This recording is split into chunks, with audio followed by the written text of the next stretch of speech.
Anarchiste, j'ai fait exploser une bombe à l'Assemblée nationale de Paris. Je suis Auguste Vaillant, un anarchiste français né dans les Ardennes en 1861. Abandonné par mon père, j'ai grandi dans une famille pauvre et j'ai rapidement développé un profond mécontentement envers les inégalités dans la société. Mon parcours m'avait amené à adhérer aux idées anarchistes et à lutter pour un monde plus juste et égalitaire.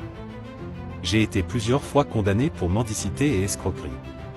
Le 9 décembre 1893, dans un acte de révolte contre le système et pour attirer l'attention sur la cause anarchiste, j'avais lancé une bombe artisanale au Palais Bourbon à Paris où siégeait l'Assemblée nationale.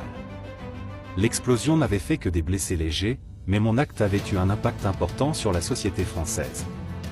J'ai été arrêté et jugé pour cet attentat et mon procès a suscité un vif débat sur la question de l'anarchisme et de la répression politique.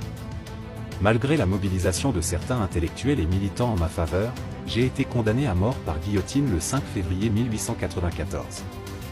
Avant mon verdict, j'avais tenu à m'exprimer concernant mon acte car je n'avais pas voulu tuer mais seulement blesser, sinon j'aurais pu remplacer les clous par des balles.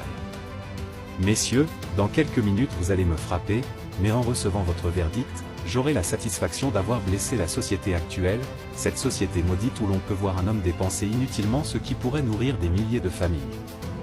Cette société infâme qui permet à quelques individus d'accaparer la richesse sociale me dégoûte. Las de mener cette vie de souffrance et de lâcheté, j'ai porté cette bombe chez ceux qui sont les premiers responsables des souffrances sociales. Mon exécution avait par ce fait contribué à renforcer la répression contre le mouvement anarchiste, accélérant la mise en place des lois scélérates. Suite à une vague d'attentats par des activistes anarchistes, ces 3 lois ont été votées sous la Troisième République, et elles limitaient de façon arbitraire la liberté d'expression visant exclusivement la politique du pays. Malgré mon exécution, mon nom est resté associé à la lutte pour un monde plus équitable et plus libre.